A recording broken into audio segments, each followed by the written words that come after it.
Hello YouTubers, and today I'm going to be taking a look at something a little bit different. This looks like a 10th Doctor Sonic screwdriver. It might even sound like a 10th Doctor Sonic screwdriver, well, along with the classic series sound chip in there. But nope, this is a bootleg. Yep, this is a bootleg, and you will see eBay is absolutely flooded with these. Absolutely flooded with these, and the prices on them do vary. Like this one I got for $14.95, though I have seen them for as much as £25 or even £30 in one case, but they are all exactly the same. So yeah, what are the differences between, you know, a bootleg like this one here, or I've got two examples here, an official one. Here we have a Wave 4 version, and this one is a 9th Doctor Sonic screwdriver. This is the one where the handle has unfortunately bleached a bit over time. But same example, use case. So, yeah. Now, obviously, you can see when I was sonicking it is quite loud. But the speaker, while it is quite loud, it isn't the best quality. If I put it up to the microphone here,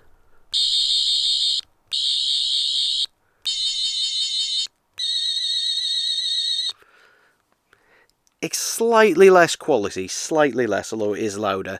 What's interesting is the LED on here, it's not actually blue, it's actually white. If you have a look under here, you can actually see it pulsing through just there at the bottom. But yeah, it's actually a white LED. It's actually looking more blue on camera than it is on real life. But yeah, this is actually a white LED in there and not a blue one. Although, doesn't matter too much since the dome itself is still blue. Now, taking a look at the handle here, you can see the crackling there. It's much, much finer. If I just get an actual 10th Doctor Sonic screwdriver, you can see here the crackling is very, very fine on there. Now, this is similar to another US release, although I'm still debating whether that one was official or not. But you can see here the crackling is very fine, whereas on here it's much larger and also much deeper, whereas this one, it is quite fine. And you can see there's a nice little join bit where the plastic parts come together. More about that in a minute. The slider itself is also a bit larger, the cap on it. If I just get the two caps, you can see this one here, it's a bit more angular. This one's a lot more square. And also seems, I don't know, slightly larger in its design. Now, my one was actually very loose out of the box because the screw was actually quite loose, but actually tightening up the screw, the movement on it is actually quite smooth. There is no little notch at the top though. If you actually look at this section here, it's all completely smooth, whereas on an official one here, you can see there's a little notch there at the top and a notch at the bottom, so when it's fully extended or fully closed, it actually does click into position. This is also obviously the case on the earlier ones and that here. But on this one, nope. Nothing's really keeping it there, unfortunately. Though it does hold surprisingly well, actually. The construction of this, though, is pretty piss poor. I mean, if we look at the back on my one here, you can see that there is a bit of an ugly join here at the back where there's actually a gap right there. It doesn't look as bad on camera as it does in real life, but these two sections here are just not together. It actually doesn't look bad at all actually on camera, but like if you compare it to that side, you can particularly see it there, that gap in there. It's not particularly great, unfortunately. We do have the older style of end cap, but you can see here on the end cap, the cap itself doesn't actually fit onto the end piece properly. Again, if we compare it here, this one is in matte plastic. This one is in glossy plastic. We can see here the ink nib on the end there. The cap itself actually fits on nice and flush. This one, not as much, unfortunately. The paint isn't quite as nice either on there. There are some bits where it's almost like rubbing off almost already. It is a very thin coat. We do get a standard pen nib, and it does work. So that's something, but can you swap it with an older release? Well, it depends. If you have an end of time version, then it should fit, but they did actually change the end piece design slightly later on. But this one, unfortunately, it does not fit in here. It's too large, and this one, it's too small. But that is something that they did change with the end of time release, I believe it was, where they slightly changed it. So it may fit that one, possibly, but any other release up until then, sorry, but it's not, unfortunately, fitting that one. The construction of this, though, is pretty piss poor. Let me give you an example. Try and take the end cap off. Oh, it actually, that one time it actually works. But this piece normally just pops off. I've actually tightened it on there a little bit, but normally it will just pull the thing off. Of course, it's not doing it now that it's on camera, but almost every time now, it pulls that entire end piece section off here, like that. Now, this might actually be good for modifying, because the ring itself also comes off. It just pops off very, very easily. And as you can see there is only the tiniest, teeny tiniest bit of plastic there. So you snip that with a pair of pliers, and basically that entire section there will be able to slide out, and you'll be able to easily put a button on the slider. But something else, if you remove both of these rings, like that, then the whole screwdriver can just come apart like this.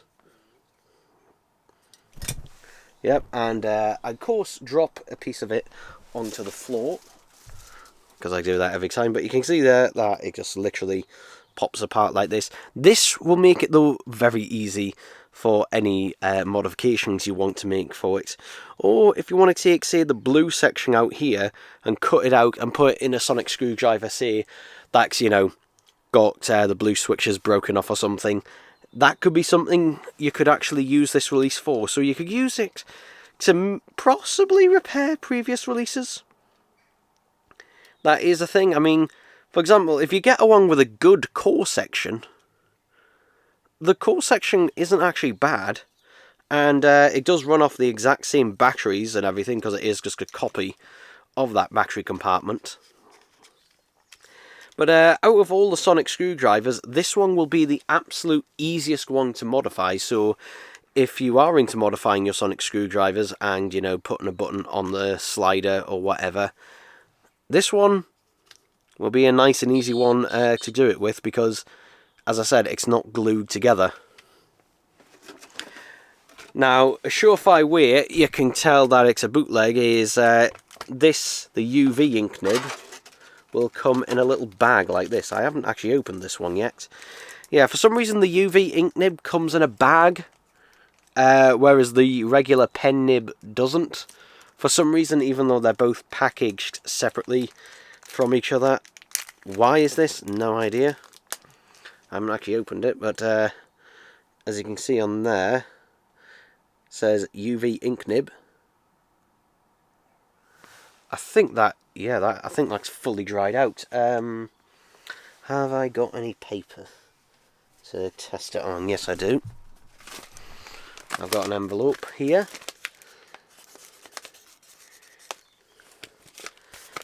But there is a problem. Even if this pen did work, which I think it's fully dried out, there is a problem. This is a white LED with a purple frame on it, so basically it would not be able to write and reveal hidden messages anyway. Because again, the official release of this version, which is a copy of the US re-release, that one had the UV light LED in there, whereas obviously this one just has a white LED. There may be versions of it released with a UV LED. I don't know, because there's, again, very little information about this bootleg out there. Only a few pictures, and most of them are not particularly clear. In terms of the box it comes in, it is basically someone has took one of the official releases and photocopied it. You can see there, David Tennant does look quite mopey. Yeah, all in darkness. And the print quality isn't brilliant, actually. Particularly, for example, if you look at the Underground Toys logo there, it looks a little bit blurry, a little bit fuzzy there. Yeah. But notice how it says, UV, write and reveal hidden messages. That is a fucking lie with this one. Because again, they've just copied the packaging design and everything. Because they've just literally copied it. They've even got the Character Options logo. One thing I have noticed though, they have slimmed it down considerably compared to an official release.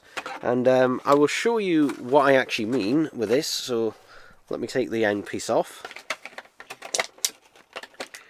And we shall put it all back into its original packaging. Like this, it does come in that blister card type design, which, yeah, not the biggest fan of these ones. I really don't like the blister card, but if I just put it back in. There we go. This is actually pressing against the plastic, and I don't know if you can, if the camera will pick this up, but it's actually raising it. So yeah, it's pushing right against that plastic bubble, because they've basically reduced the thickness of this compared to the official release. And obviously they've done that as much as possible to obviously reduce costs. But yeah, it is a bit of a bizarre and interesting thing. Yeah, it is just a bit of a weird release. Do I recommend it to people? Well, here's the thing. If you know it is a bootleg going in to this, if you're fully aware it is a bootleg, then, you know, obviously go nuts. Go nuts. Is this as good as the Character Options version? No, it's not as good as an official release.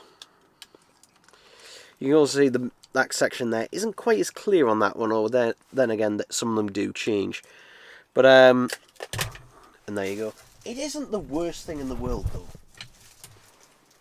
Like, it is a copy of it, but it's not the worst copy of it out there. And if you're getting this to either modify it, or you're getting it to say, you know, repair one of your 9th or 10th Dr. Sonic screwdrivers, particularly, you know, I mean, the core section itself is pretty much fine, and you could easily swap it with one of those. Then yeah, obviously the handle, not as much use if you were to swap it with other parts, but there is that. If you don't have a 10th Dr. Sonic screwdriver at all, would I recommend this one? No. Quite frankly, I would, you know, I would much rather have, you know, a loose version of an official one, no matter which one it is. I mean, particularly, you know, later releases and that. I mean, this is a Wave 4 version, which, again, was re-released at B&M back in 2019.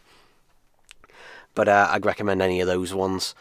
And obviously, you know, writing and revealing hidden messages, well, this one doesn't do that anyway. So, yeah, though I will also note, if you do order this, they do come from China. They do absolutely come from China. There is no way, even though on the listings they say they come from the UK, there is no way on earth they actually do. Yeah, but do be wary of them as well. Do be wary. Because, you know, it might not actually arrive. Because I ordered another Doctor Who Sonic Screwdriver product, which is normally sold by the same sellers who sell these ones, and that one never did arrive. I did get my money back, obviously through eBay, but just be a little bit wary of that. But yeah, in terms of it being a bootleg, do not pay more than 15 quid. do not pay more than 15 quid for this. Obviously, there's the question of should you support a bootleg or not? And here's the thing with it. If the official sonic screwdriver was still being sold, then I would say no.